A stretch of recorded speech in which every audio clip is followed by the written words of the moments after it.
দর্শক দেখতে পাচ্ছেন গ্রাম বাংলার হারিয়ে যাওয়া বিনোদন, সুস্থ বিনোদন, সেই রশি টানাটানি খেলা যেগুলো কিন্তু আমাদের গ্রাম থেকে হারিয়ে গিয়েছে, আমাদের সমাজ থেকে হারিয়ে গেছে, সেই খেলায় কিন্তু মেতেছে গোবিন্দপুরবাসী।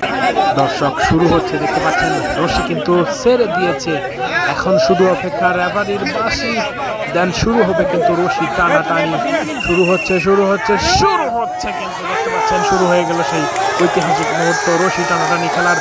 সেই মহেন্দ্রক্ষণ দেখা যাক কোন দল জিততে পারে। দুই দলের মধ্যকার সেই রশি টানাটানি খেলায় সবাই কিন্তু পেশিতে বহুত শক্তি নিয়ে রয়েছে, দেখতে পাচ্ছেন গাছ কিন্তু রয়েছে পিছনে, সেও কিন্তু খুবই সুন্দর মতো আটকিয়ে রেখেছে।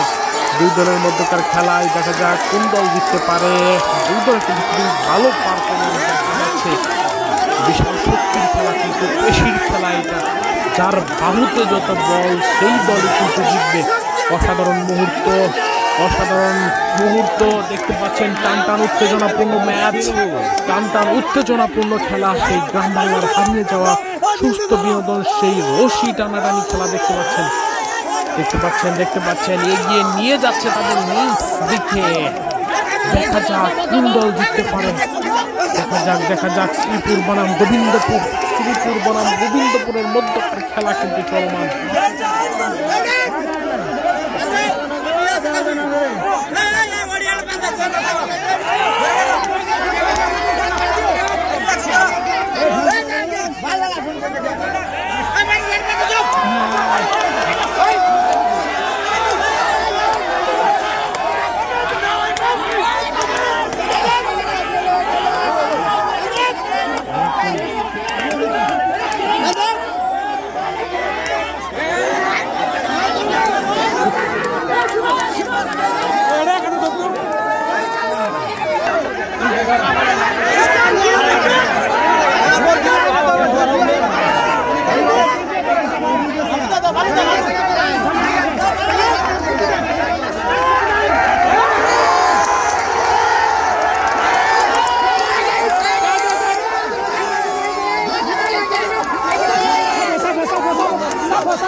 Batasan.